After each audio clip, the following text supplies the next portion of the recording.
Ok. Coloquei para gravar de novo. E que eu clico na minha imagem? Como é que foi que você...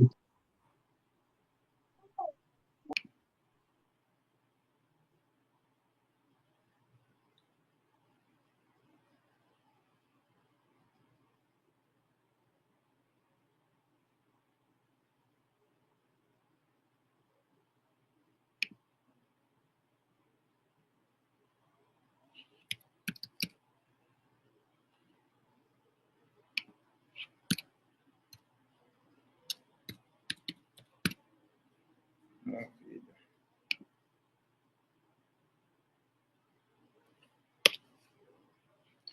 Maravilha. Vamos lá. Então, vamos dar sequência aqui. Vamos reiniciar, na verdade, né? Então, como eu dei aquela introdução, aquela hora, né? Eu acho que ficou bem claro o propósito, até porque não tem necessidade de repetir. Mas vamos lá. Então, vamos pontuar aqui. Nós temos 4 tópicos para trabalhar. Nós temos 4 tópicos para pontuar aqui hoje, que é o quê? A crise do púlpito sem texto, o que é interpretar um texto bíblico, do texto até a estrutura do sermão, como é que eu saio do texto para a estrutura do sermão, e o pregador como porta-voz da palavra. Esses são os 4 pontos que nós vamos trabalhar aqui. Então, para começar, vamos falar sobre a crise do púlpito sem texto. O que seria a crise do púlpito sem texto? Seria essa substituição do texto bíblico por frases de efeito. Isso tornou-se muito normal hoje em dia, muito comum. E eu acredito que é válido, eu não estou aqui desmerecendo esse quesito, não. Só que isso não pode ser a base, isso não pode ser a espinha dorsal da mensagem. Você pode ter uma frase de efeito ou outra dentro do seu sermão, lógico, mas isso não pode ser, de forma alguma, a espinha dorsal do seu sermão. Não pode ser a base do seu sermão. Correto? Então, existe uma frase de John Stott que ela é fantástica. O grande John Stott, autor do livro Pregação e Pregadores, né, e de outros fantásticos livros. Quem já leu John Stott... Aliás, John Stott escreveu o Perfil do Pregador. Pregação e Pregadores é de Martin Lloyd Jones. Perfil do Pregador, de John Stott, A Cruz de Cristo e outros grandes livros. Né? John Stott tem uma frase fantástica, ele diz o seguinte: um sermão que não parte da Escritura é uma palestra piedosa, mas não é uma pregação. Isso aqui é muito sério. Eu vou reler. Um sermão que não parte da Escritura, ele é uma palestra piedosa. Tem muita piedade, né? Tem a boa vontade, mas não é uma pregação. Ok? Fugiu do seu sentido original. E o que nós estamos vendo hoje? Pregadores que têm trocado o sermão pela estética, o conteúdo pela performance, né? O púlpito virou uma vitrine de carisma, não de convicção, né? Não de convicção. Eu estava conversando agora há pouco com a minha esposa, com a Vanessa, e eu falei um negócio com ela que eu vou repetir para vocês aqui, até porque o foco é confrontar mesmo. O guarda-roupa de um pregador não pode ter mais conteúdo do que a biblioteca dele. O pregador tem que preocupar-se mais com a biblioteca do que com o guarda-roupa. Infelizmente, a gente tem visto isso fugir da nossa realidade, né? A escritura não pode ser deixada de lado para quê? Para narrativas emocionais, para mensagens sem base doutrinária, e não estou falando de uso e costume, estou falando de doutrina básica, graça, salvação, misericórdia, pecado, né? Justificação, regeneração, são assuntos que a gente deixa escapar, e eu estou imbuído nisso. E ainda mais um camarada que vive disso, como eu, que está pregando cada dia num lugar diferente, se deixar, a gente fica no automático, começa a pregar mensagens carregadas de autoajuda, de frases de efeito, e acaba deixando a escritura de lado, o sermão acaba tornando-se vazio. E isso é um perigo que nós temos que fugir dele. O foco da mentoria Verbo é exatamente isso. Os próximos tópicos que a gente vai trabalhar é focar exatamente nisso. Como é que eu não caio nesse erro? Como é que eu faço para não incorrer nesse erro? Tem uma outra frase que eu quero compartilhar com vocês, de Grant Osborne, que é um camarada fantástico também, Grant R. Osborne. Ele diz o seguinte, que a pregação descompromissada com o texto é o resultado de uma hermenêutica rasa. Vou repetir. A pregação descompromissada com o texto é resultado de uma hermenêutica rasa. O que é a hermenêutica? É a ciência da interpretação do texto. Então, quando eu deixo de lado as ferramentas de interpretação de texto, eu acabo me descompromissando com o texto e trazendo um sermão vazio. E é aí que a gente corre o perigo. Por quê? Porque sermões vazios geram crentes vazios e geram igrejas vazias, lotadas de pessoas, mas vazias de conteúdo, vazias de palavra. Ok? O que esse grande pregador, esse grande escritor, Grant Osborne, o que ele fala, né? Ele chama isso de quê? De redução do ciclo hermenêutico. A gente vai falar um pouco sobre isso, sobre esse ciclo hermenêutico. Essa redução do ciclo hermenêutico é quando o pregador ele ignora completamente a interação com o texto e o foco dele acaba sendo o quê? Agradar a plateia. O que eu vou falar aqui para agradar esse povo? Alguém me perguntou essa semana na caixinha de perguntas do Instagram os desafios de um pregador, né? Qual o desafio? Qual o maior desafio de um pregador? E uma das perguntas, uma das respostas que eu dei é o seguinte: um dos maiores desafios do pregador é entender o que Deus quer falar com o povo para qual ele vai pregar. O que Deus quer falar com essa igreja? O que Deus quer falar com esse povo? E você ter essa sensibilidade de entender através da Escritura qual é a mensagem que você tem que levar. Eu acho que esse é um dos maiores desafios. E aí, dentro disso, nós temos, então, um grande perigo da crise do púlpito sem texto. O primeiro perigo que a gente corre, pastor Steve, meu amigo, é a substituição do texto bíblico por frase de efeito. Esse aqui é o primeiro perigo que a gente corre. Você substitui o texto bíblico por frase de efeito. O segundo perigo que a gente corre é uma pregação descontextualizada. Uma pregação descontextualizada. Em que sentido? Um texto fora de contexto não é descontextualizada com o tempo presente, é descontextualizada com o tempo em que foi escrito. Ou seja, é a análise do contexto, ok? Todo mundo conhece essa regra básica de hermenêutica: texto sem contexto vira pretexto, para heresia, lógico, texto sem contexto vira pretexto. E como é que a gente não cai nesse erro de ficar com um púlpito vazio de escritura? Eu preciso me atentar para quê? Para o ambiente em que o texto foi escrito, o ambiente histórico, o ambiente social, o ambiente cultural, que moldou o significado daquele texto. Aquele texto, para ser produzido, em volta dele tinha um contexto cultural, tinha um contexto social, tinha um contexto histórico.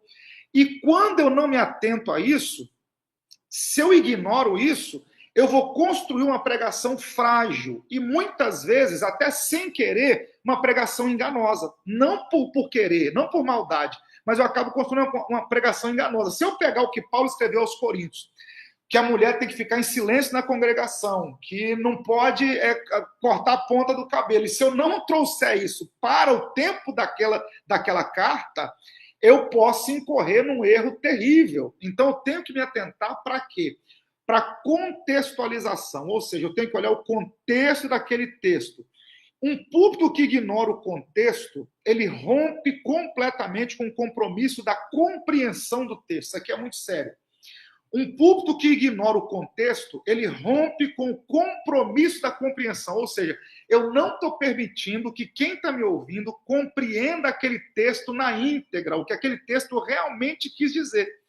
Então, lembra do que eu falei agora que Osborne fala do ciclo hermenêutico? Como é que seria mais ou menos esse ciclo hermenêutico, né? O pregador ele deve retornar ao texto continuamente.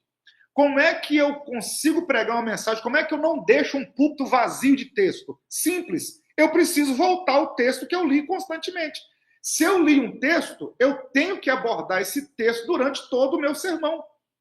Se eu vou pregar uma mensagem temática, vou falar sobre graça, eu preciso retornar a textos que me remetam à graça. Como é que eu não deixo um púlpito vazio de palavra? Retornando constantemente a palavra. Então, o que o pregador faz? Ele usa o texto, ele retorna ao texto e ele permite que o texto molde a visão que ele tem. Não é a minha visão que molda o texto, é o texto que molda a minha visão, é o texto que diz o que eu vou falar. Não sou eu que imponho ao texto o que eu quero. A gente vai falar melhor sobre isso aqui na frente. Então, o perigo de uma pregação sem o seu contexto é isso. É o quê? É eu embutir mais a minha visão do que o texto realmente quer falar. Um terceiro problema que a gente incorre, um terceiro perigo que a gente incorre é o quê? É um púlpito que não tem iluminação bíblica. Eu preciso ter iluminação bíblica para aquilo que eu vou falar. Eu preciso ter iluminação bíblica para aquilo que eu vou falar. Paul Washer, que é até muito crítico, até tem algumas coisas que eu discordo dele, eu acho ele muito radical, mas ele tem uma frase interessante. Se você quiser pregar para agradar todo mundo, você vai deixar de pregar para agradar a Deus. Se você quer pregar para agradar todo mundo, uma hora vai parar de agradar a Deus. Não tem como. Eu preciso da iluminação bíblica para poder ministrar uma mensagem.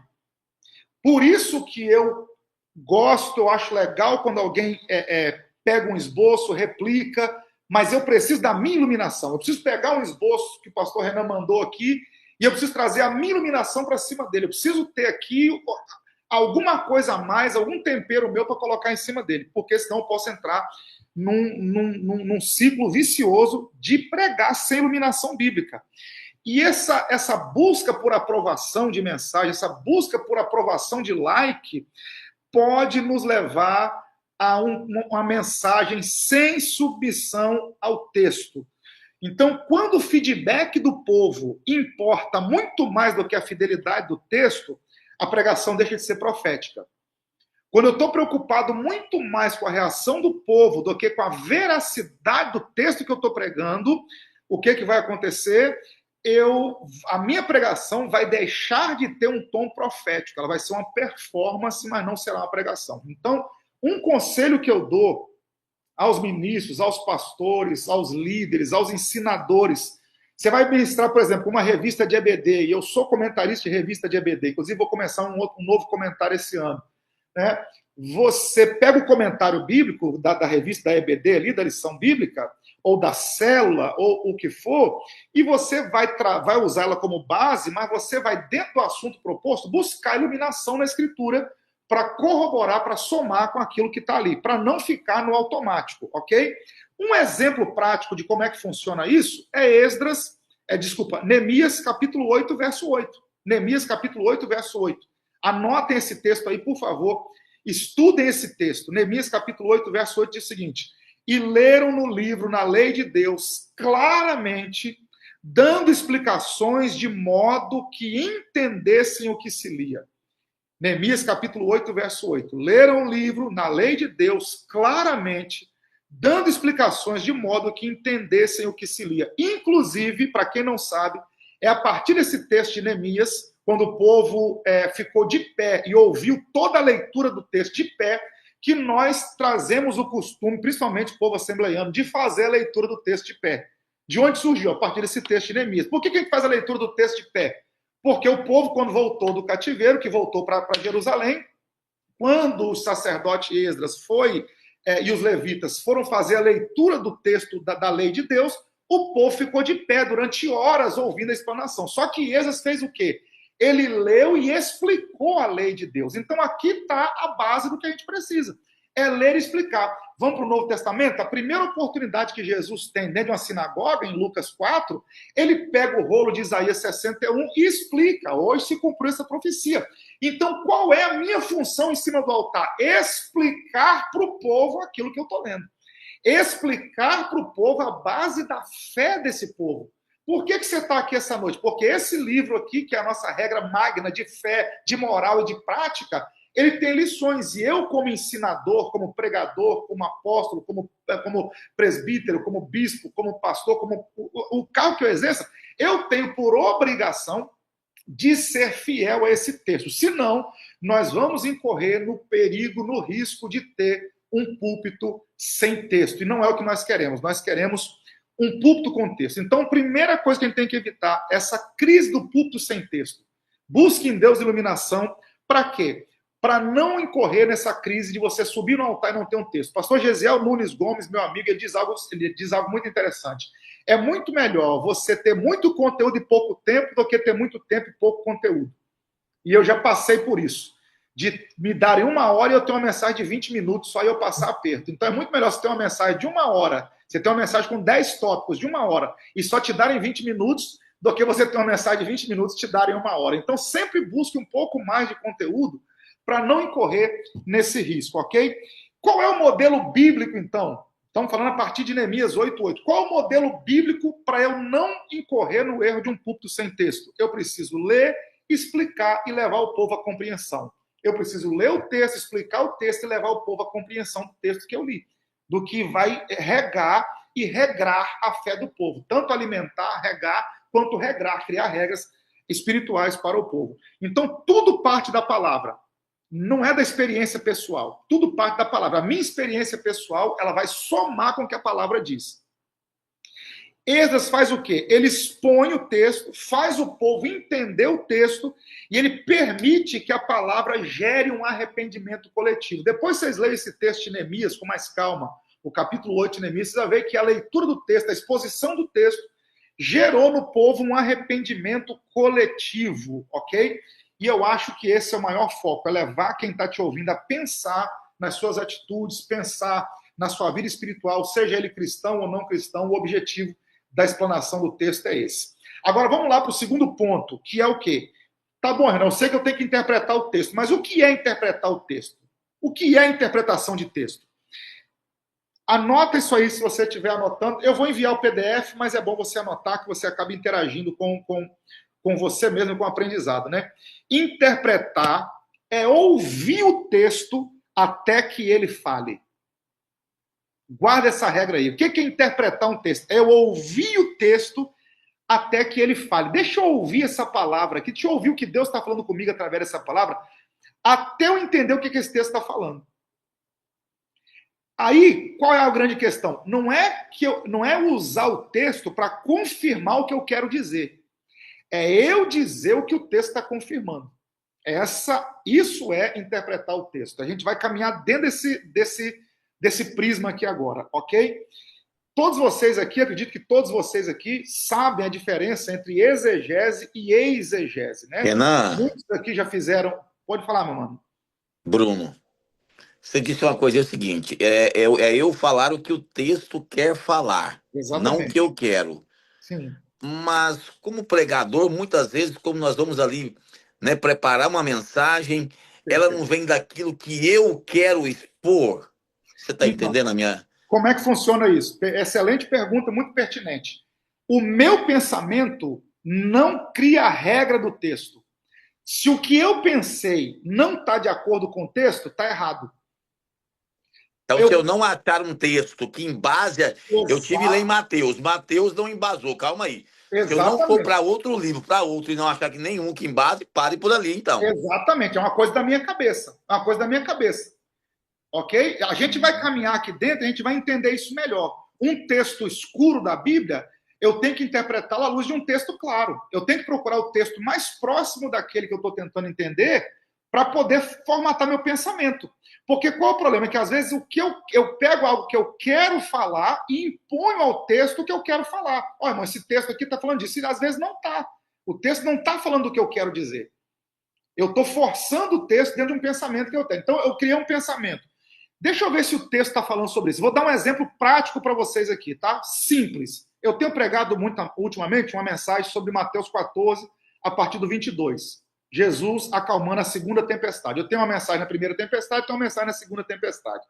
A segunda tempestade é aquela que Pedro caminha por sobre as águas.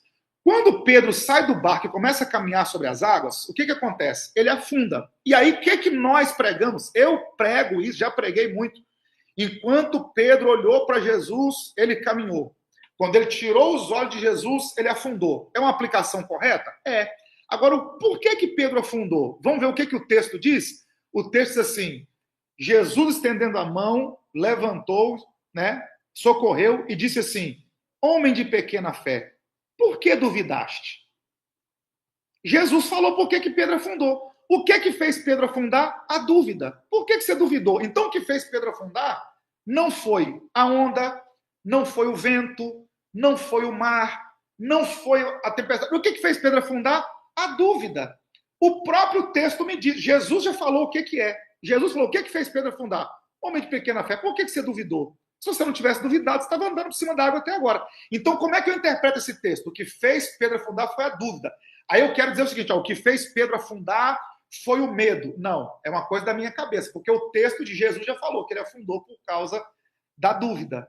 Aí o que eu posso dizer? Porque Pedro perdeu o foco. É uma coisa que eu quero dizer. O que fez Pedro afundar foi a dúvida. Então, muitas vezes, eu posso incorrer o risco de fazer uma aplicação baseada no que eu quero falar e não exatamente no que o texto diz. É claro, pastor Bruno, que nem todo texto fica tão claro a intenção. É aí que entram as regras da hermenêutica, que é o que nós vamos trabalhar daqui para frente. O que é interpretar um texto? É ouvir até o texto falar. Eu tenho que deixar o texto falar por si mesmo. E aí, a diferença entre exegese e exegese é essa. Exegese é quando eu imponho ao texto o que eu quero que ele diga. Exegese é quando eu extraio do texto o que o texto diz. Ok? Por exemplo, eu já falei isso com vocês em outras mentorias. Eu estava ouvindo um pregador dessa geração nova, um cara estourado, estouradaço. E ele pregando sobre as dracmas, né? As 10 dracmas, a dracma perdida de Lucas 15. Ele falou assim, irmãos, sabe por que a outra dracma não estava sendo achada? Porque o brilho dessa dracma perdida incomodava as outras 9. De onde o cara tirou isso? Pelo amor de Deus, alguém me ajuda. De onde o cara tirou essa desgraça? Porque isso não é possível. Qual é o foco do texto de Lucas que Jesus fala assim? Qual homem que perde, qual mulher que tendo 10 dracmas perdendo uma, não busca diligentemente até achá-la, limpa a casa, acende a candeia? O que Jesus está deixando claro no texto ali? O foco do texto é o quê? É o esforço que a mulher fez para encontrar a dracma perdida. O foco não é nem a dracma, o foco é o esforço que a mulher fez para encontrar a dracma. O que Jesus está dizendo? Eu vou me esforçar o máximo que eu puder para buscar quem está perdido.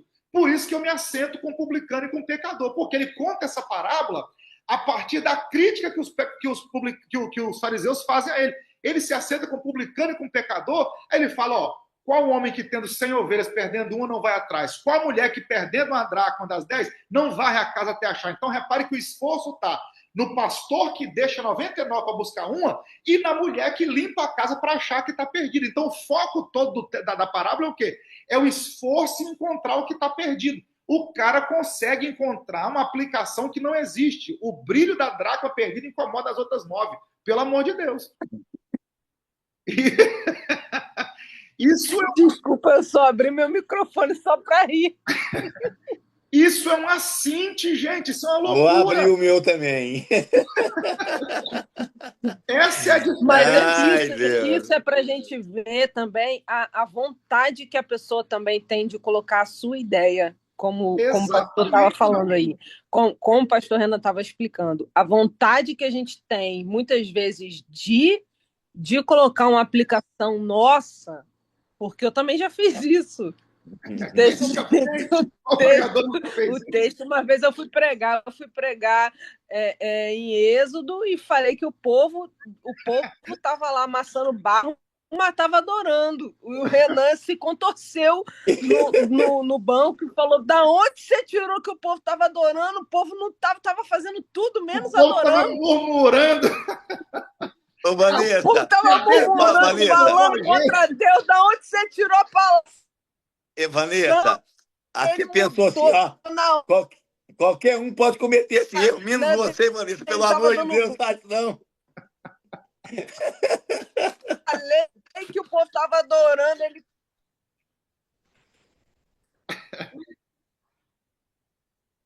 falou. Aplicar não é tão simples assim, né? Não é tão simples. A aplicação de texto não é tão simples assim. Né? Ele te dá uma margem, você pode fluir ali, você pensa de uma forma, eu penso de outra, mas existe uma linha, né, que precisa ser seguida ali, né? Precisa ser respeitada. Por isso que é importante quem ensina e quem prega dedicar-se à interpretação bíblica, estudar sobre hermenêutica, estudar sobre exegese, estudar sobre homilética, preparação de sermão, tudo isso é muito importante. E, infelizmente, nós criamos uma barreira com isso. As pessoas acham que, assim, não, Deus vai me usar de qualquer jeito. Deus vai te usar a partir da instrução que você tem. Deus vai te usar a partir da instrução que você tem. O Espírito Santo vai te iluminar a partir da instrução que você tem. Você precisa começar a entender. Aí o pessoal pega aquele texto de Atos, né, que João, na verdade, o Espírito Santo vai dar a palavra para vocês. Mas está falando aqui quando os discípulos estivessem diante das autoridades para serem julgados. Não tem a ver com pregação para ganhar alma. O contexto é outro. Ok? Então, nós corremos muito esse risco de acabar fazendo uma exegese ao invés de uma exegese. E a interpretação do texto é deixar o texto falar. O propósito da exegese, Gordon Fee, quem escreve isso, né? Gordon Fee, se não me engano, ele é o autor daquele livro Entendes Tu o que lês, se eu não me engano é ele. Ele fala o seguinte, o propósito da exegese é descobrir o significado original do texto, não impor um significado moderno a ele. Então, qual o propósito original desse texto? Aí depois eu trago uma aplicação moderna para o texto. Mas eu preciso entender qual foi o propósito original. Por que Paulo falou sobre isso? Por que Davi falou sobre isso? Por que João escreveu sobre isso? E nós já trabalhamos isso. Quando eu pego, por exemplo, o Evangelho de Mateus, e eu entendo por que Mateus fala tanto de reino, porque ele está apresentando Cristo como descendente de Davi, aquele que levaria o cetro, que reinaria. Aí eu entendo por que ele fala tanto de reino. Ok? Por que Marcos fala tanto de trabalho? Porque ele está escrevendo para os romanos gostam de atividade. Por que Lucas dá tanto detalhe sobre enfermidades? O leproso estava coberto de lepra, a mulher sangrava há 12 anos, a filha de Jairo tinha quase 12. Por que Lucas é tão detalhista nas enfermidades? Porque ele é médico. E quando eu entendo essas coisas, a interpretação fica melhor. A interpretação fica... Por que João fala tanto de água? Capítulo 2, transformação da água em vinho. Capítulo 3, Nicodemos tem que nascer da água e do Espírito. Capítulo 4, a mulher samaritana na beira do poço, me dá a sua água. Capítulo 5, o homem no tanque de Betesda, da água. Capítulo 6, acalma a tempestade, anda por sobre a água. Capítulo 13, Jesus lava os pés dos discípulos, água. No capítulo 9, o cego tem que lavar no tanque, água. Capítulo 19, furam o lado dele, sai sangue e água. Capítulo 21, Jesus está na beira da água e tem a pesca, né? 153 grandes peixes. Por que João fala tanto de água? Porque João era pescador. A vida dele foi em cima da água. Para João, a água é vida. Então, quanto mais ele apresenta Jesus como água, mais a mensagem de vida ele está passando. Então, qual o segredo? É eu entender o propósito por que aquele texto foi colocado. E aí, um segundo ponto dentro disso. Então, o que é interpretar? É deixar o texto falar. Fazer a exegese correta não é impor o texto que eu quero, é entender o que o texto quer dizer, e se a minha ideia está de acordo com o texto. E aí nós temos dois fatores dentro disso, que é o que o pastor Bruno acabou de falar, que é as ferramentas da exegese, são as ferramentas da exegese e a iluminação do Espírito Santo. Eu tenho a iluminação da palavra, a própria palavra me dá a iluminação, e a iluminação do Espírito que me faz entender aquela palavra, ok? Então, a Bíblia deve ser interpretada com a ajuda do Espírito Santo, mas também com o suor do estudo. Essas duas coisas têm que estar alinhadas. A Bíblia deve ser interpretada com a ajuda do Espírito, mas também com o suor do estudo. O Espírito Santo vai me iluminar e eu vou estudar. Eu vou estudar e o Espírito Santo vai me iluminar. Esse equilíbrio, ele é muito necessário. O quê? O Espírito ilumina, mas o estudo alicerça. A fé e a razão, elas não competem, elas se completam. Isso aqui é muito importante, gente. A fé e a razão, elas não competem, elas se completam. Eu fui participar de um podcast e me fizeram essa pergunta. Renan, até onde a fé e a razão caminham juntos? Até o momento que uma das duas vai ser mais necessária que a outra. Como assim? Tem hora que a razão vai ser mais necessária que a fé, e tem hora que a fé vai ser mais necessária que a razão. Vamos para a Bíblia para entender isso? Jesus fala assim, tem que alimentar a multidão. Filipe fala, Senhor, tinha que ter 200 dinheiro para alimentar essa multidão. O que é isso? Razão. Filipe está agindo com a razão. Ele falou assim, só tem um jeito de alimentar esse povo, tem que ter 200 dinheiro para comprar pão.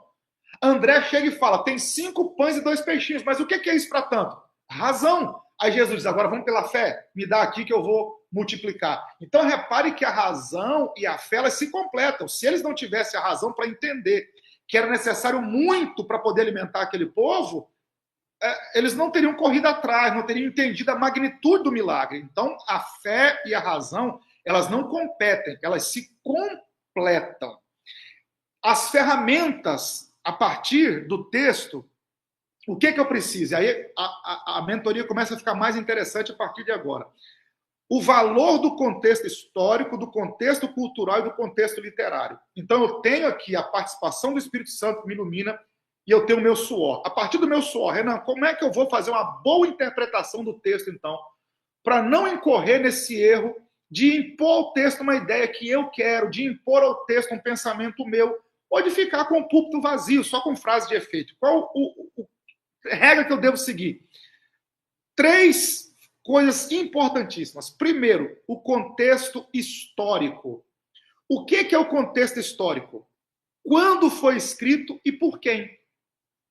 Quando esse texto foi escrito e quem escreveu ele? Primeira coisa que eu tenho que entender. Quando esse texto foi escrito? Por quê? Eu vou dar um exemplo para vocês. Textos pré-cativeiro têm uma linha teológica. Textos pós-cativeiro têm outra linha teológica. Vou dar um exemplo para vocês. Santificação no Antigo Testamento é mais litúrgica do que espiritual. Santificação no Novo Testamento é espiritual e não litúrgica. Vou dar um exemplo para vocês. 1 Samuel 16, Samuel vai à casa de Jessé, o texto assim, santificou Jessé e seus filhos. Eu tenho poder de santificar alguém? Você tem poder de santificar alguém? Não. Então por que o texto diz que Samuel santificou Jessé e os filhos? Porque era santificação cerimonial, tomar banho, trocar de roupa. Se o homem tivesse tido contato com algum alimento impuro, tinha que fazer um sacrifício. Se tivesse tido contato com a mulher no fluxo menstrual, tinha que fazer sacrifício. Isso era santificação, ela era cerimonial. Por isso que Josué fala assim, santificai-vos hoje, porque amanhã o Senhor fará maravilhas no meio de vós. Pergunta que eu faço a vocês, alguém se santifica de um dia para o outro? Não. Por quê? Porque aquela santificação do Antigo Testamento, nesse sentido, é uma santificação mais cerimonial. Aí quando vem Pedro, vem Paulo e fala assim, ó, vocês têm que ser santos porque Deus também é santo. Já está falando de conduta moral. Então repare que Antigo Testamento é um conceito doutrinário, Novo Testamento é outro. E eu preciso me atentar para essas regras. Eu preciso me atentar para o contexto histórico. Por exemplo, antes do cativeiro da Babilônia, Israel sempre teve problema com idolatria. Depois do cativeiro da Babilônia, Israel não teve mais problema com idolatria. Por isso que Paulo persegue a Jesus, porque pós-cativeiro, eles criaram um asco por idolatria violento, e eu tenho que entender isso. Um texto escrito antes do cativeiro, ele vai ter um cunho mais voltado para isso. Eu pego ali Elias, eu pego Eliseu, eu pego os profetas. Você pode ver que a maioria dos profetas antes do cativeiro combatia o quê? Idolatria. Os profetas pós-cativeiro, o que eles vão falar? São profetas que apontam mais para o Cristo.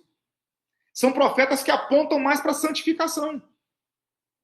São profetas que apontam mais para o cunho moral. Então, se eu entendo, primeira regra, contexto histórico. Quando foi escrito e quem escreveu. Eu já vou estar 50% adiantado do meu sermão. Segundo, o contexto cultural. Então, a primeira coisa que eu tenho que ver é o contexto histórico. Segundo, o contexto cultural. O que o contexto cultural vai me dizer? As práticas e as normas da época. O que era prática de vida e o que era norma. Existe texto que é normativo, só para o Antigo Testamento. Você pega ali Êxodo a partir do 19, Deus vai entregar a Moisés a lei, e não são apenas 10 mandamentos, são 613 ordenanças. Por quê? Porque dentro das 613 nós temos 3 divisões. Nós temos a lei civil, nós temos a lei moral e temos a lei religiosa. Para o Novo Testamento, a lei religiosa e a lei civil mudou. O que permaneceu? A lei moral. Vou dar um exemplo para nós aqui. Antigamente era olho por olho, dente por dente. Quem matou tinha que morrer. A partir do Novo Testamento, isso muda. Você quer ver? Jesus pergunta para o escriba, para o doutor da lei, em Lucas 10, a partir do 25. O que está escrito na lei? Como é que você lê? Porque o cara quer saber como é que herdava a vida eterna. O cara falou, ó, eu tenho que amar Deus sobre todas as coisas, meu próximo como a mim mesmo. Jesus falou, tá certo. Só que na última reunião com os discípulos, em João, se não me engano, no 17, Jesus diz assim, eis que um novo mandamento vos dou, que amai-vos uns aos outros conforme eu vos amei. Então, peraí. E nós, já viu o erro que nós cometemos? Nós ficamos no mandamento do Antigo Testamento. Amar Deus sobre todas as coisas e o próximo como a mim mesmo. Mas Jesus falou, um novo mandamento vos dou. Amai-vos uns aos outros conforme eu vos amei. Então, a prática do Novo Testamento não é amar o meu próximo como eu me amo. É amar o meu próximo como Jesus amou. E como é que eu amo o próximo como Jesus amou? É o amor sacrificial. Eu estou disposto a me sacrificar por quem não vale nada?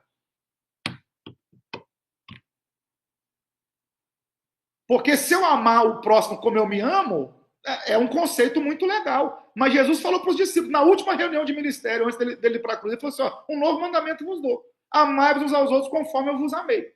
Eu não amei vocês a ponto de morrer? Sim, senhor. Então assim vocês têm que amar o próximo agora.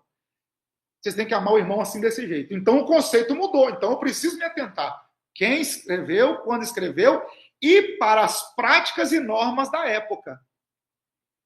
Ok? Como é que, por exemplo, por que a mulher do fluxo de sangue toca na orla do vestido de Jesus? Porque dentro daquele tempo, daquela cultura, homem usava vestido.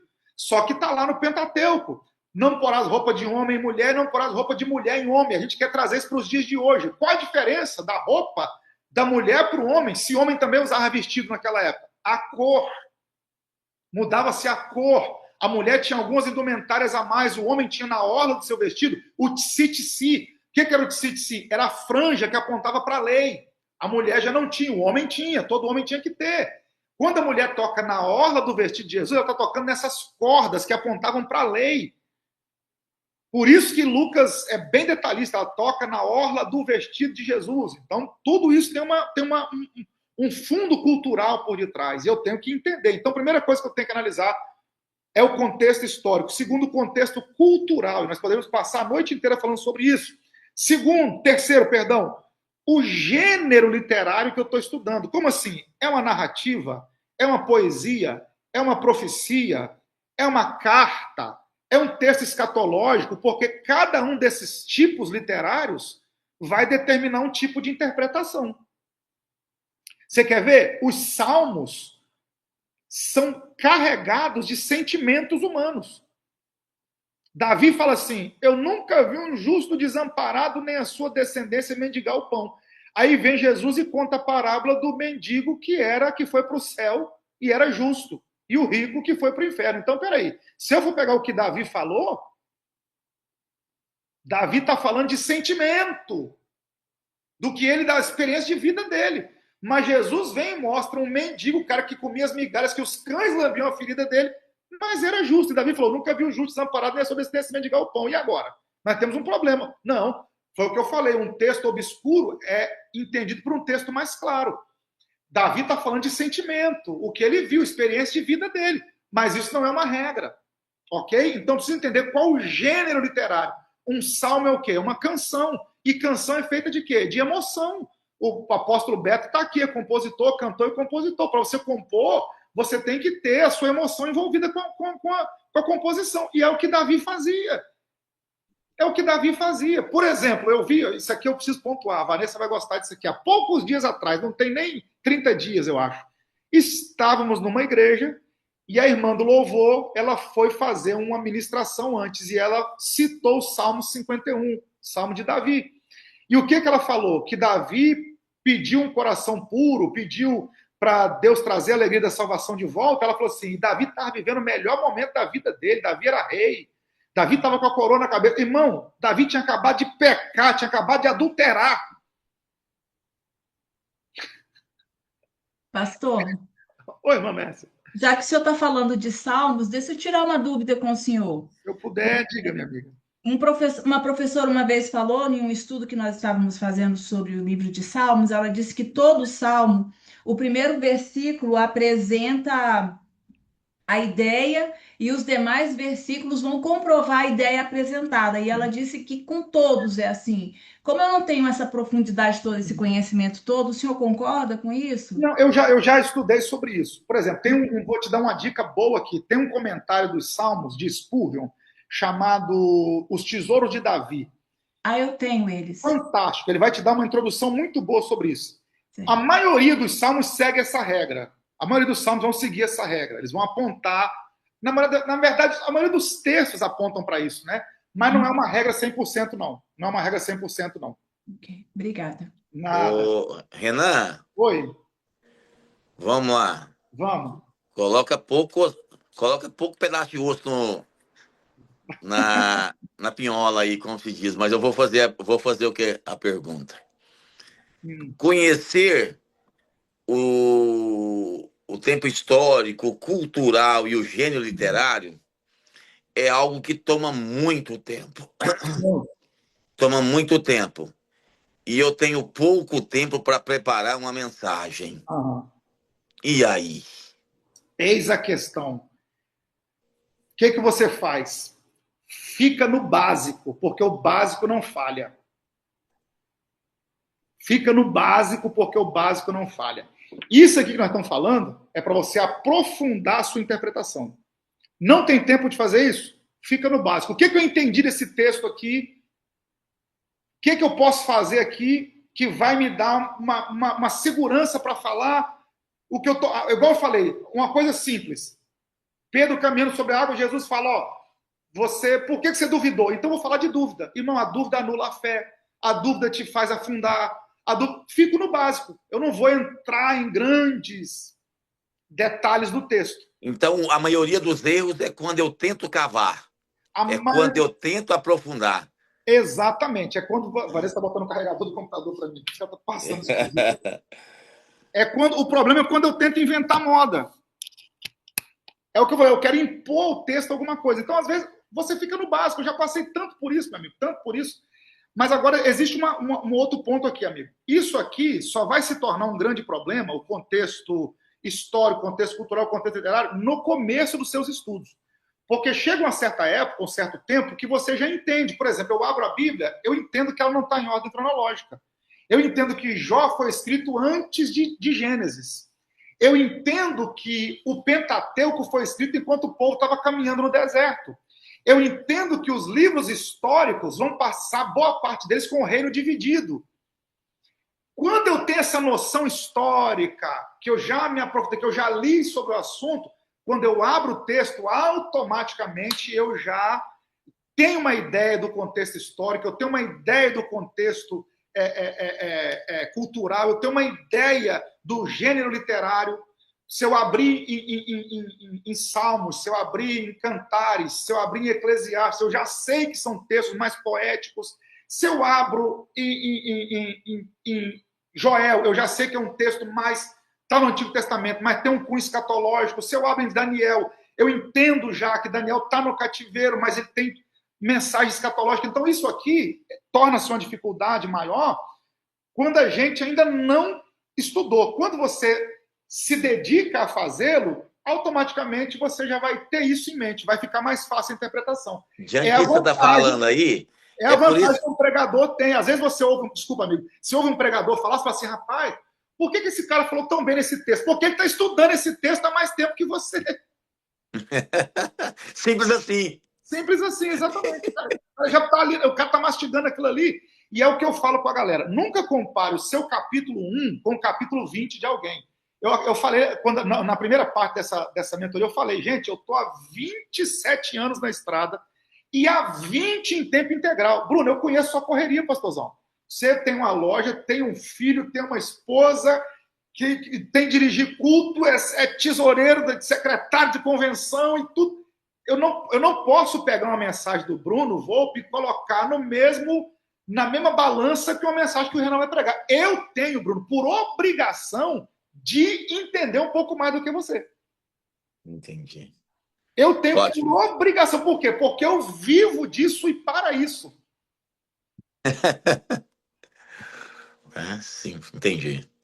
Isso não tira, claro, eu estou fazendo a pergunta, não me tirando essa obrigação de buscar tudo isso. Mas até que chegue toda essa bagagem... Não é que você chega. Então, isso aqui vai ser um problema no começo. Mas aí você tendo as ferramentas certas, lendo os livros certos, às vezes você vai ler um livro e vai te dar uma clareza sobre a historicidade que vai te ajudar demais. É por isso que nós vamos aqui, só para finalizar a minha fala, você pega ali pessoas que, com muita simplicidade, fala num texto, fala alguma coisa e Deus age de alguma forma.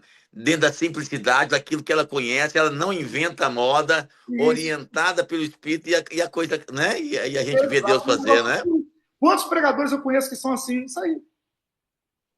Exatamente. Então, assim, essas regras aqui, qual a recomendação que eu faço, né? é atentar-se para elas. Já que eu sei que existe isso, eu vou começar a me atentar para interpretar os textos à luz dessas regras. Ok? Mas não é uma coisa que acontece da noite para o dia. Uma frase interessante também. Todo texto bíblico, ele foi endereçado antes de ser pregado. Olha que coisa interessante. Todo texto bíblico, primeiro, ele foi endereçado antes de ser pregado. Então, descubra quem foi o destinatário e você vai entender melhor o texto. Se eu descobrir quem foi o destinatário, eu vou entender melhor o texto. Então, 3 dicas aqui, contexto histórico, contexto cultural, contexto literário. Se atentou para isso aqui, você já vai estar, irmão, voando. Já vai te ajudar demais.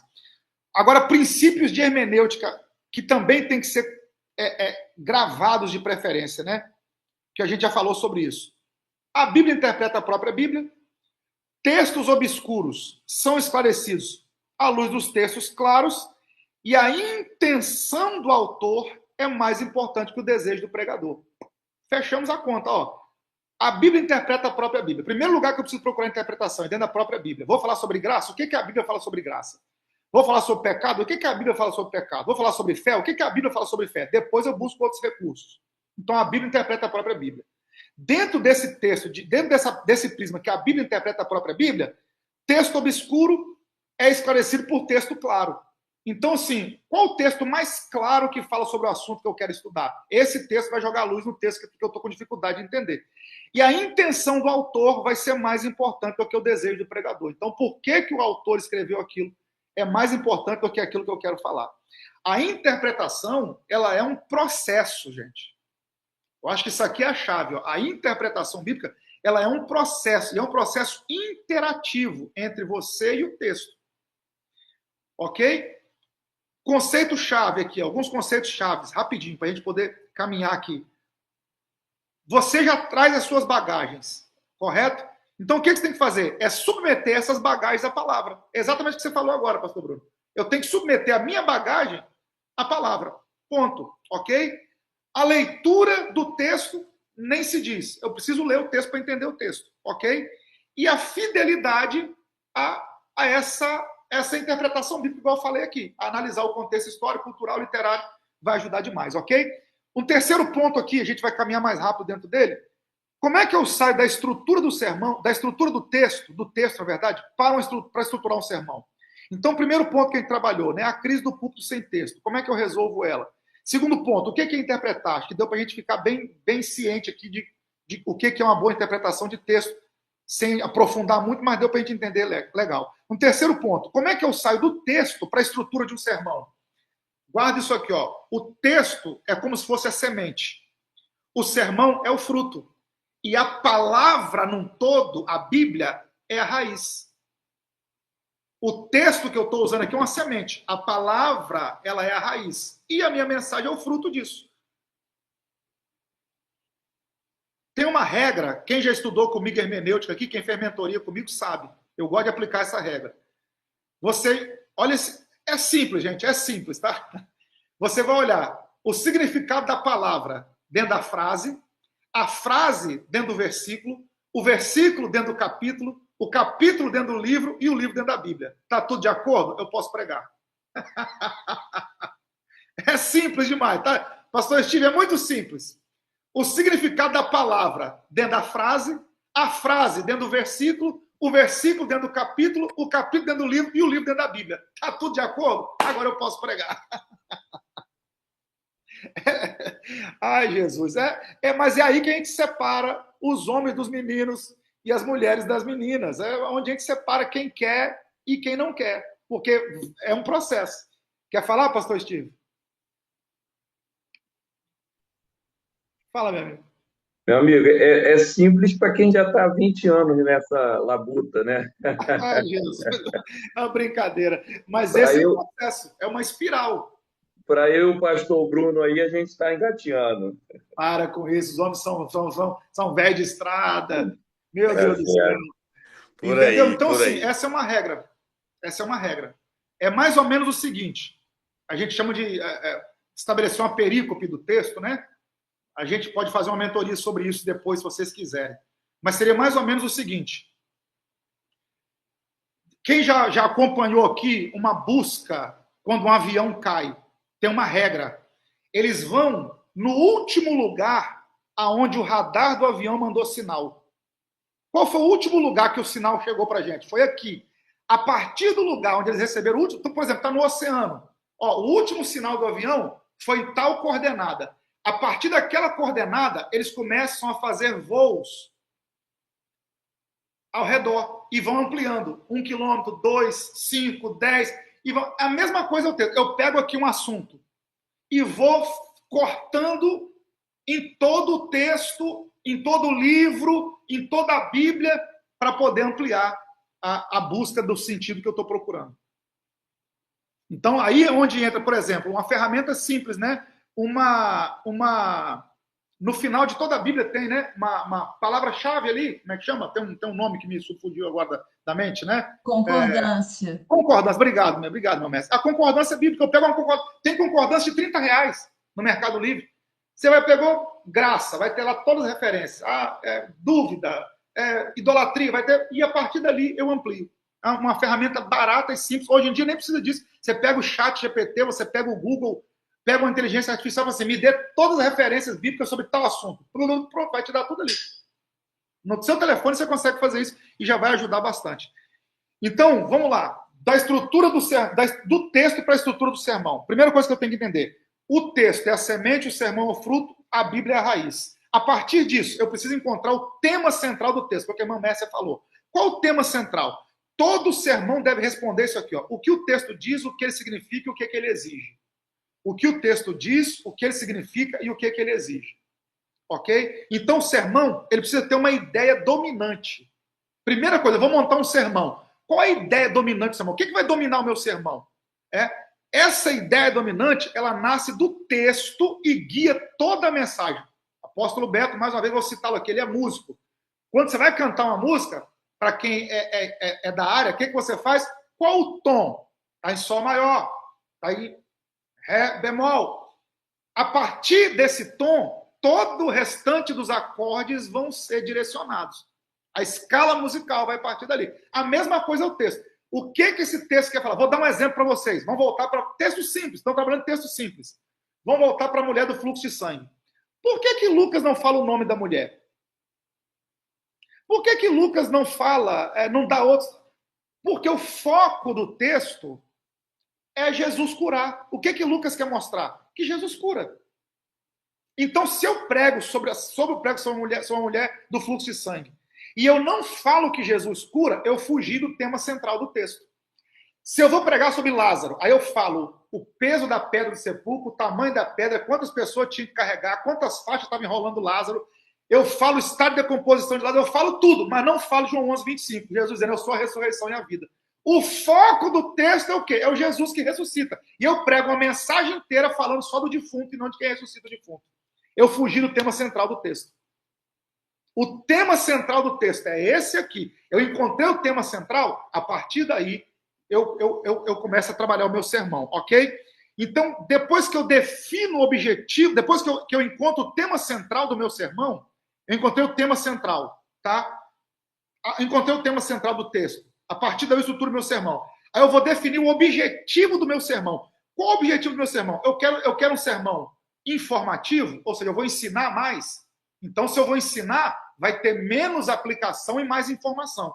É um texto de edificação, então eu tenho que ter mais aplicação do que informação.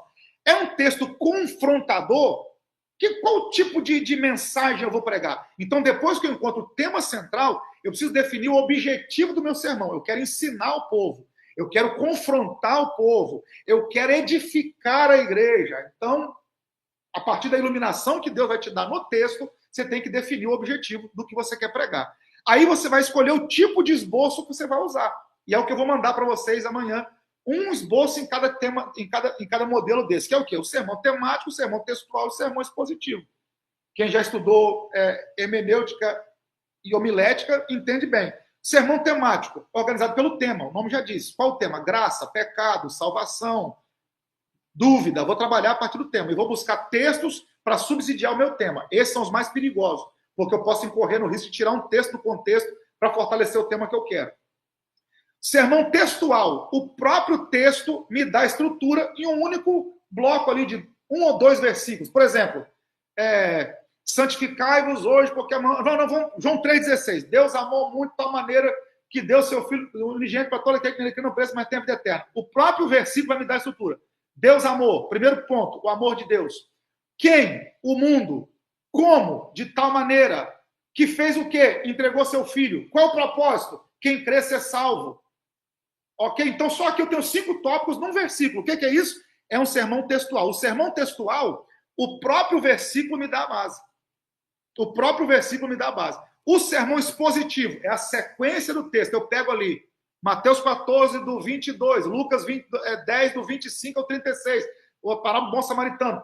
Tá? Eu vou expor versículo por versículo. O sermão textual, eu pego um bloco, 1 ou 2 versículos, e o próprio texto me dá os tópicos e subtópicos. E vou definir qual é o tipo de sermão que eu vou pregar. Então, definido isso, eu vou começar a criar o meu sermão. Então, o que nós estamos trabalhando aqui agora? Como é que eu saio do texto para estruturar o meu sermão? Primeira coisa, eu preciso entender o tema central do texto. Segundo, eu preciso definir o objetivo do meu sermão. Terceiro, eu preciso escolher o tipo de esboço que eu vou fazer. Se é temático, se é textual ou se é expositivo. Ok? Quarto ponto, elementos indispensáveis na preparação do sermão. Introdução, corpo e conclusão. É só você guardar isso. Introdução. Uma boa introdução vai prender o povo. Um corpo, um desenvolvimento. E depois uma boa conclusão. Pode ser 20 minutos, 30 minutos ou 1 hora. Eu tenho que ter introdução, desenvolvimento e conclusão. Se faltar um desses 3 pilares, o sermão fica incompleto. Então, o meu sermão ele tem que ter uma boa introdução, tem que ter desenvolvimento e tem que ter conclusão. Uma frase de Spurgeon para fortalecer isso aqui, gente. Um sermão sem aplicação é um mapa sem destino. Então, eu preciso aplicar isso tudo. Aplicar para o povo entender onde eu quero chegar. Ok? Outra coisa importante, entender o significado e trazer uma significação. O que é isso? Lembrando que eu vou mandar tudo isso aqui para vocês escrito, então fiquem tranquilos. O significado é o original. A significação é para o dia de hoje. O significado e uma significação. O significado do texto e uma significação para o dia de hoje. Uma aplicação, já falamos sobre isso aqui, e a interpretação correta. Estamos montando o nosso sermão aqui. Seguindo esses princípios, eu vou montar um bom sermão. Seja ele temático, seja ele textual, ou seja ele expositivo. E lembrando que tem mais 2 tipos que o pessoal quase não fala, que é o sermão biográfico e o sermão narrativo. O que é um sermão biográfico? Quando eu trato a vida de alguém. Vou dar um exemplo. Pega lá, Reverendo Hernandes Dias Lopes, a vida do apóstolo Paulo. Depois você me fala. Hernandes Dias Lopes, a vida do apóstolo Paulo. Depois você me diz o que é. Que loucura que é aquilo de maravilhoso. Ok? Por exemplo, o sermão que eu tenho, Traumas de um Profeta, a vida de Ezequiel. Eu gosto muito de sermão biográfico, ok? Sermão biográfico. Eu posso trazer a biografia, eu não pego um texto só, eu pego a biografia do personagem. E um outro tipo de mensagem também, que é o mais simples que tem, é o sermão narrativo. O que é o sermão narrativo? É quando eu só conto a história do texto, porque o próprio texto tem introdução, desenvolvimento e aplicação. O próprio texto já. Por exemplo, se eu contar a história de Esté, ela já se aplica sozinha. Se eu contar a história de Davi e Golias, ela já se aplica sozinha. Então tem texto que é mais fácil você pregar. Por quê? Porque ele é mais narrativo. Ô, Renan. Fala comigo, meu irmão. Mas esse narrativo, eu acho que é um dos mais perigosos nesse sentido de você não fazer a aplicação. Você envolve tanto contando a história, o tempo voou, o tempo passou, e você pergunta, e aí? Exatamente. Então, por isso que para você que tem, né? Para quem tem a pegada, o entendimento ali. A gente volta naqueles 3 pilares: introdução, desenvolvimento e conclusão. Eu tenho que ter. Mesmo no narrativo. Eu vou narrar o texto. Introdução. Vou dar um exemplo. Davi vai levar comida para os irmãos. Estou trazendo a introdução. Ok? Desenvolvimento. O que aconteceu nesse meio tempo? Conclusão. O gigante caiu. Mas está tudo ali no texto. Então, o próprio texto vai me dar introdução, desenvolvimento e conclusão. Mas eu corro o risco, exatamente o que você falou, de ir contando a história e o tempo passar e eu não chegar a lugar nenhum. Mas o sermão narrativo é uma opção também. Pouco ensinada, mas é uma opção também. Pega um texto mais fácil e conta aquela história. O próprio texto vai se aplicar. Ok? Então, recapitulando. Como é que eu saio do texto para estruturar um sermão? Primeiro, eu encontro o tema central do texto. Segundo, eu defino o objetivo do meu sermão. Terceiro, eu escolho o tipo de esboço. Segundo, eu trabalho esses elementos indispensáveis no sermão, que é o quê? Que é a introdução, desenvolvimento e conclusão. Ou introdução, corpo e conclusão. Tudo isso somado, o que eu tenho que ter dentro de tudo isso? O significado do texto e a aplicação para o dia de hoje. Significado e significação. O que esse texto significou lá e como é que eu aplico ele para o dia de hoje. Vou dar um exemplo. Estou falando de Davi e Golias, irmão.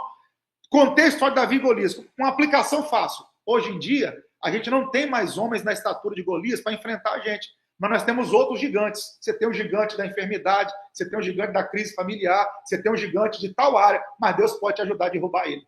Eu contei uma história e apliquei a história da maneira mais fácil. Eu trouxe um significado e uma significação para o texto. Fica bem mais fácil você trabalhar dessa forma. E um último ponto para a gente trabalhar aqui, porque a hora voa, é o pregador como porta-voz. Eu preciso entender, dentro disso tudo isso aqui, da crise do púlpito sem texto, que eu não posso entrar nela, do que é fazer uma boa interpretação, de como estruturar um bom sermão, eu preciso concluir o quê? Entendendo que o pregador, ele é o porta-voz. O pregador não é, no sentido mais estrito, não é o autor da mensagem, ele é o mensageiro, ok? E a mensagem sempre é mais importante que o mensageiro. E aí uma coisa que eu preciso falar para vocês aqui agora, para a gente entrar num cunho mais profético, para poder encerrar. Deus falou, ainda fala e vai continuar falando. E ele nos escolheu como porta-vozes, ou como seus porta-voz dele. Você é um porta-voz dele. Ok? Então, Deus continua falando pela sua palavra. E nós somos esses mensageiros, ok? Você é um porta-voz. O pregador é o porta-voz. E aí a gente tem que tomar o cuidado com o quê? Com o perigo do protagonismo humano. Ok? O ego do pregador, a A.W. Tozer já fala isso. Quem fala isso é a A.W. Tozer. O ego do pregador é o maior inimigo da glória de Deus. O púlpito, que tem muito eu, a cruz desaparece. Por melhor que seja a mensagem que eu preguei. Irmão, não é minha. Foi Deus que me deu. Aí a gente vai para um dos grandes exemplos, João Batista. João, aquele cara que você batizou no Jordão, os discípulos dele estão batizando mais gente que você. O povo está indo ouvir, João 3, né? Mais ele do que ouvir você. João 3,30. Convém que ele cresça e que eu diminua. E aí o que é mais bonito nisso?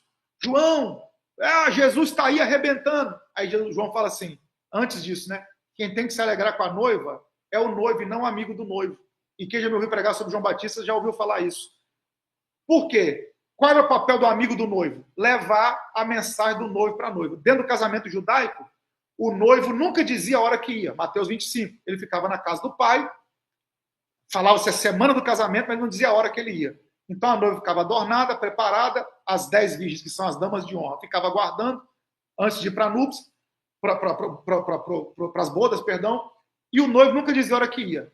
Como é que o noivo mantinha a esperança da noiva acesa? Dizendo assim, eu vou, não vou dizer a hora, mas eu vou. Ele pegava o amigo dele e falava assim, vai lá e leva um recado para minha noiva. Fala para ela que os olhos dela brilham como a estrela. Fala para ela que o sorriso dela é como a luz do luar. Aí o amigo do noivo ia lá e falava para a noiva, olha, o seu olhar é como o brilho das estrelas. O seu sorriso é como a luz do luar. Só que mulher é auditiva. E homem é visual. Mulher se apaixona por aquilo que ouve. E homem se apaixona por aquilo que vê. Por isso que homem feio casa com mulher bonita. Porque se o homem for bom de lábia, dá certo. Porque a mulher é auditiva e homem é visual. Então o noivo, apóstolo Renata, para manter a chama acesa, mandava o amigo dele levar o recado. E muitas vezes acontecia o quê? Da noiva se apaixonar pelo amigo do noivo. Por isso que João fala assim, quem tem que se alegrar com a noiva é o noivo e não o amigo do noivo.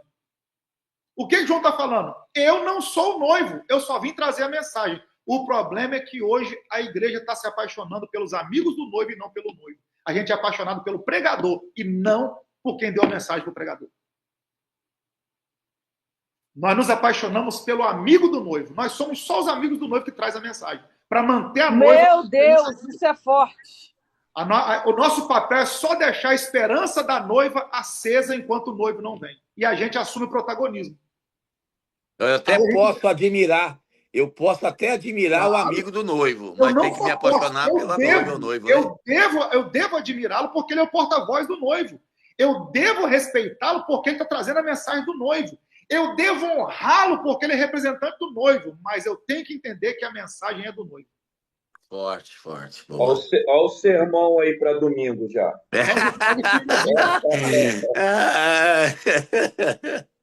O pastor pega rápido, hein? É outro nível. E aí, dentro disso, o que a gente tem? O peso espiritual da pregação, gente. Isso aqui é o penúltimo ponto que a gente vai trabalhar. O peso espiritual da pregação. Quem sobe no púlpito sem temor, desce sem unção.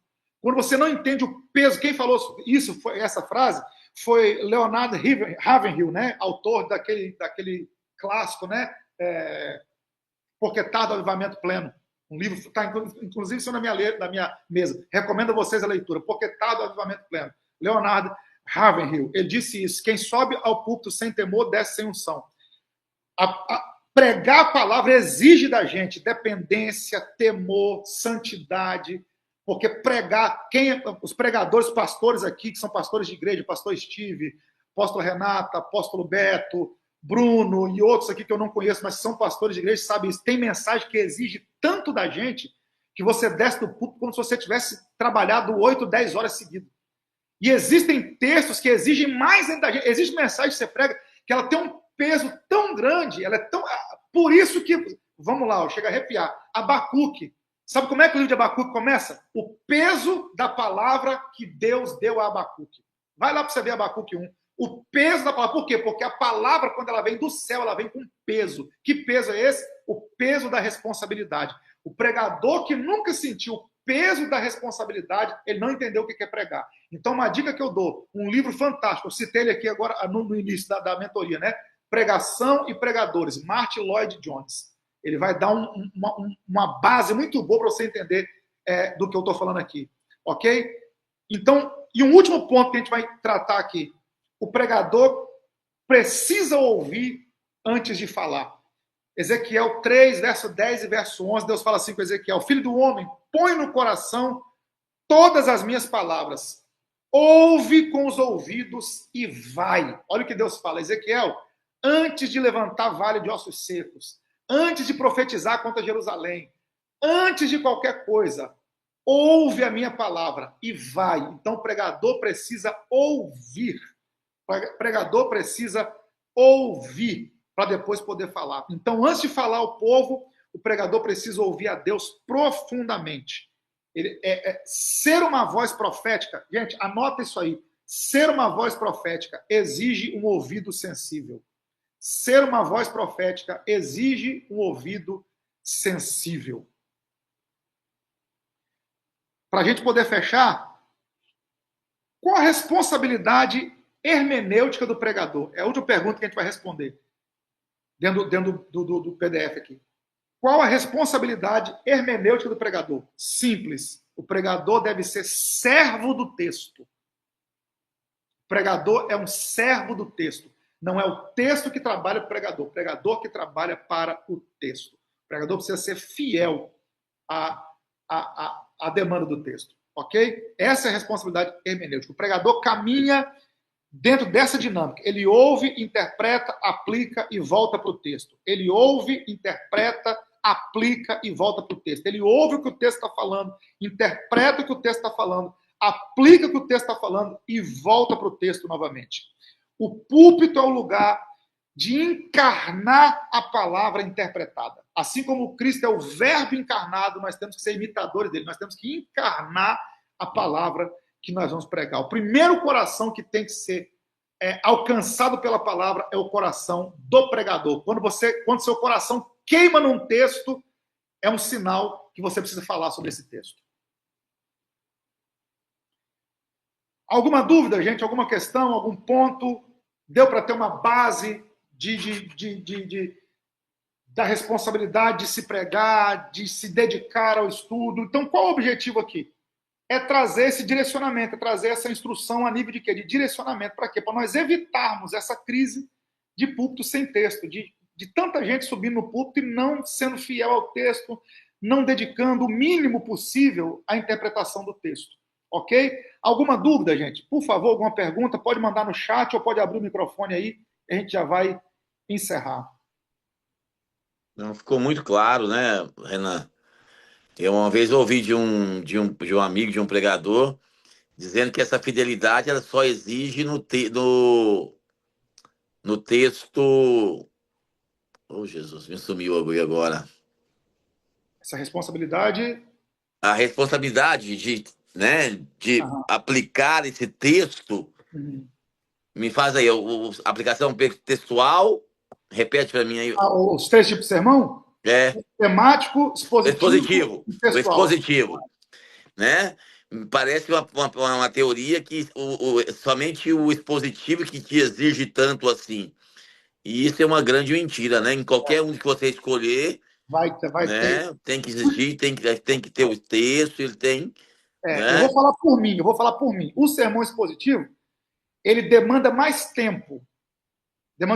Porque você pega um texto, por exemplo, você pega um texto aí com 20 versículos, o primeiro desafio que você vai ter é sintetizar isso dentro de 1 hora ou 40 minutos. Primeiro desafio que você vai ter. Segundo, você vai buscar muita informação e não vai usar todas. Isso aqui é maravilhoso. Você passa horas estudando, você estuda dias para poder falar 40 minutos. Mas é aí que vai te dar a carga. Muita informação que você recebeu daquele texto, quando você for estudar outro, você já vai ter conteúdo ali. E aí, o sermão temático. Qual o perigo do sermão temático? Você tem que conhecer muito do que você vai usar para poder fulcrar o que você quer falar. Por exemplo, eu vou falar sobre arrependimento, graça. O texto que eu vou usar tem que ter embasamento, tem que ser sobre o assunto. Quer ver um lugar que a gente tem dificuldade demais, um ponto, desculpa, que a gente tem dificuldade demais com isso? Palavra de oferta. Desculpa falar, gente, mas 90% dos textos que nós usamos para falar de oferta não tem a ver com finança. Verdade. Porque dos 5 tipos de oferta que tinha no Antigo Testamento, só um tem a ver com finança. Os outros 4 têm a ver com derramamento de sangue. E todo derramamento de sangue aponta para quê? Isso. Para Cristo. Agora a pergunta que eu faço: quanto eu posso pagar para ter meu pecado perdoado? Nenhum valor, né? Aí eu pego o texto assim, ó. Vamos lá, ó. Por favor, isso aqui não é uma crítica, tá? Isso aqui nós estamos estudando. Eu vou lá e pego assim, ó. Abraão subiu Moriá para entregar o melhor dele, que era Isaac. Então, irmão, dê o seu melhor hoje. Abraão falou, Deus proverá. Amém, Deus proverá.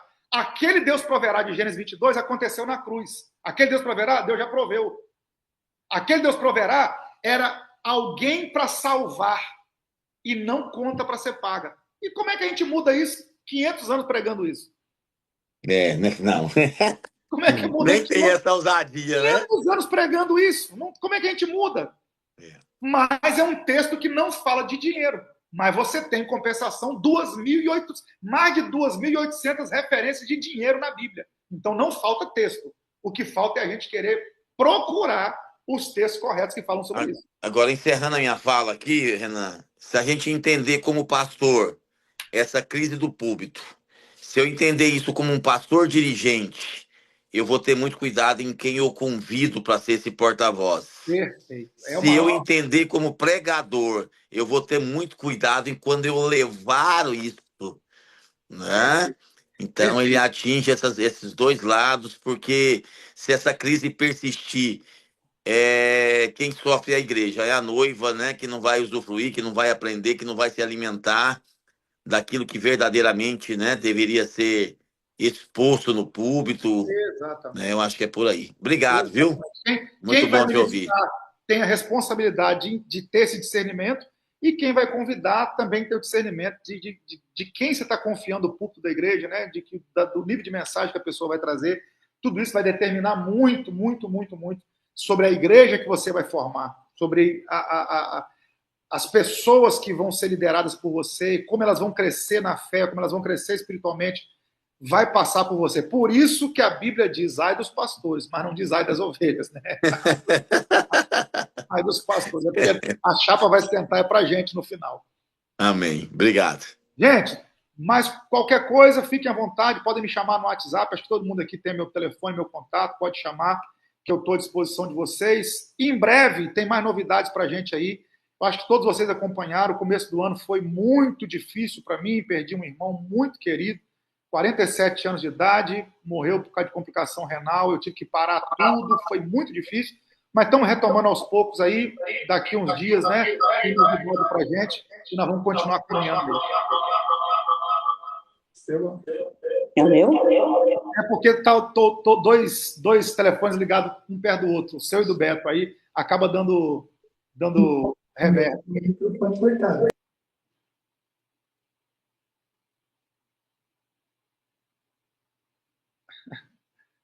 Beleza? Então, minha gente, ó, Deus abençoe vocês.